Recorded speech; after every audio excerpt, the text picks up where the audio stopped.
Our most compassionate acquaintances return. For your deeds we owe you many thanks. But something tells me our thanks are not sufficient. The strange thing is, I was certain you understood our position. And yet here you are with that same look in your eyes, and those same words upon your lips, I'll wager.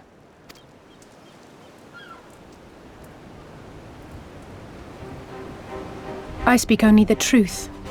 The Confederacy will not be spared Yotsuyu's wrath. You have always known this, that one day you would have no choice but to stand up to the Empire. I say to you that day is today, and come once more to ask that you join us in the fight. How convenient that recent events should lend such credence to your claims. Tell me, do death and destruction always follow in your wake? They had no part in it, Tansui. You know this. We all know this.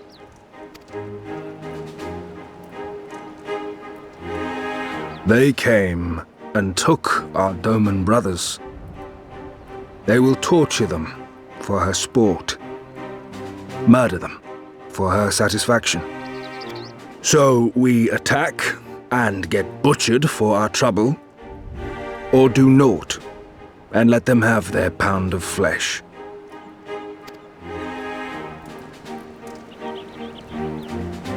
If this be our choice, I say we suffer the ignominy. We endure. We survive. There is no better path. Until the day our enemy is grown weaker and we stronger, there can be no retribution. We will wait for a sign. Such is the judgment of the Confederacy.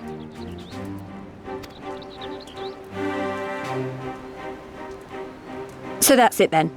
You're just going to abandon them to her? They'd die for you, you know, for the Confederacy. They would die for you, but you wouldn't even think to risk your lives for theirs.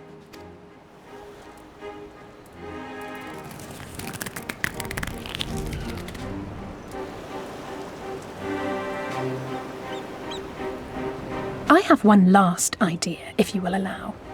I'm afraid it's not very good as ideas go. It's exceedingly reckless, in fact, and you may well come to despise me for ever having suggested it. Assuming we survive, that is. The question being, do you trust me?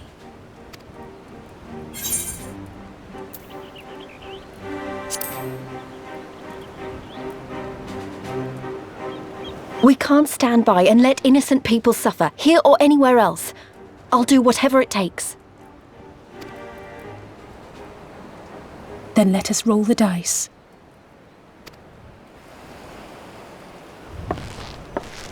If it's a sign you want, we shall give you one.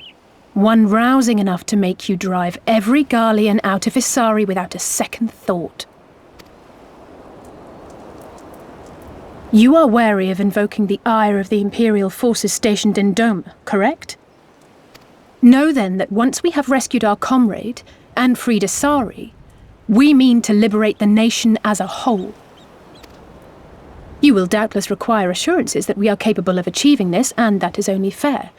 Accordingly, we shall demonstrate our seriousness by depriving the Garleans of a key ally, the Kojin. What, the three of you, just like that?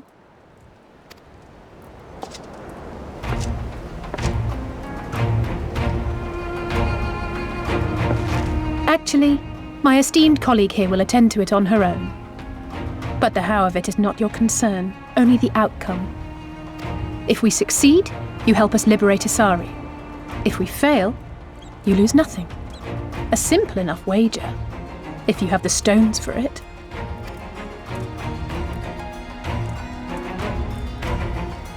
The little miss does make it hard to refuse, does she not?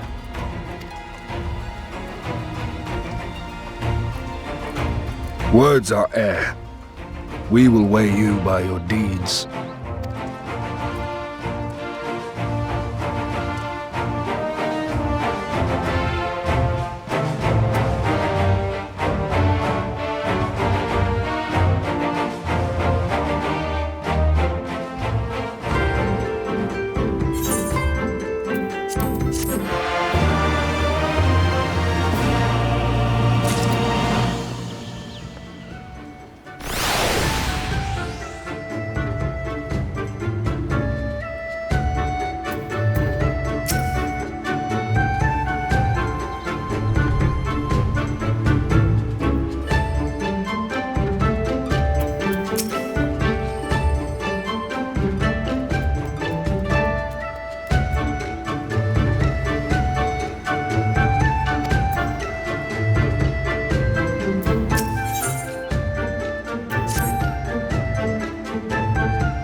Is that light I see up ahead?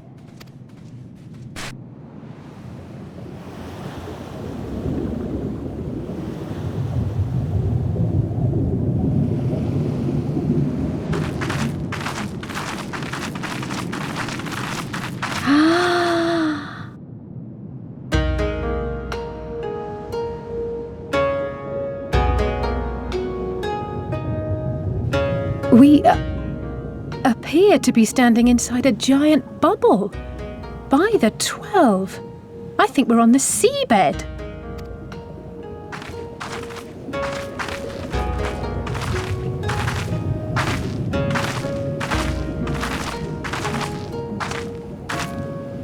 Well, well, I thought I heard familiar voices.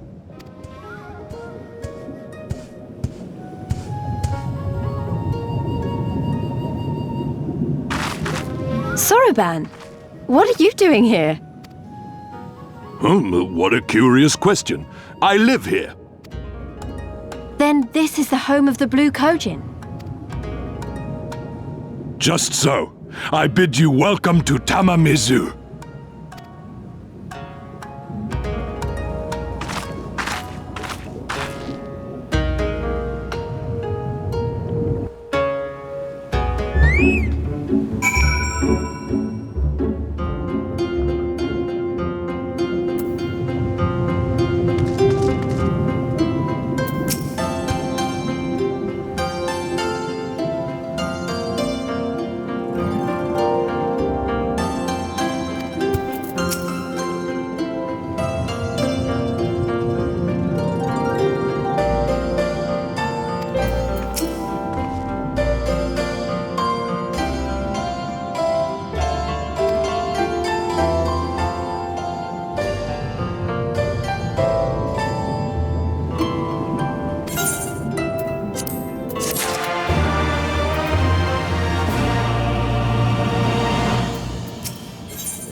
Welcome, guests.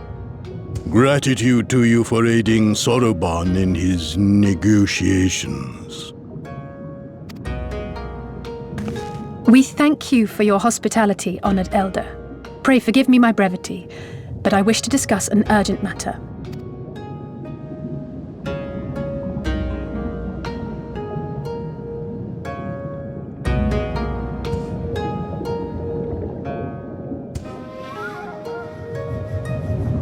So, you seek to compel our Red brothers to forego hostilities for a time. That's right. We know your two clans have your differences, but what with you being brothers and all, we thought you might be able to share some secret knowledge or something? From far above, you have journeyed here in search of our wisdom. You shall have it. All creation is a tapestry, through which the divine is interwoven. Kami are legion, and they can be found in the great and the small. Though they come and go as they please, they favor certain vessels. The ancient, the precious, the exquisite. We Kojin covet these vessels, these treasures. We go forth and bring them home to keep them safe and bask in their divinity. They bring prosperity and joy to us and our children. Yet, how are we to seek these treasures above if we made enemies of the Garlean Empire, powerful and far-reaching as they are? Wiser to join with them. So resolved the Red Kojin.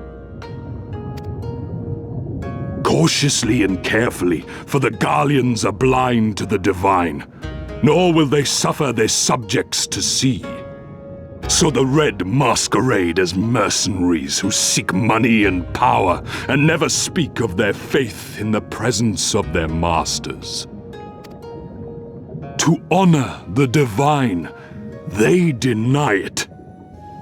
A twisted and misguided path.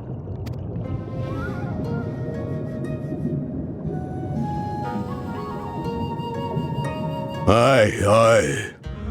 Kami will not abide such foolishness. This they shall learn to their sorrow. While our Red brothers live by the sword, we Blue Kojin uphold the old ways, engaging in trade and valuing peace. Alas, men distinguish not between our clans, and judgment for the doings of the Red falls unjustly upon the Blue. Thus do men grow more and more reluctant to deal with us, denying us our treasures. This cannot continue. On that point, we are in agreement. You are willing to aid our cause, then? There is a way that the Red may be driven to retreat into their shells. But to share with you this knowledge is to reveal secrets of the divine. Assurances must first be had, trust forged, a bargain struck. Well said, Elder. In great crises is great profit to be had. Delight not overmuch in such things, Soroban. Now, tell our guests what must be done. As you wish. Well, I've no idea what we've gotten ourselves into, but so far so good, right?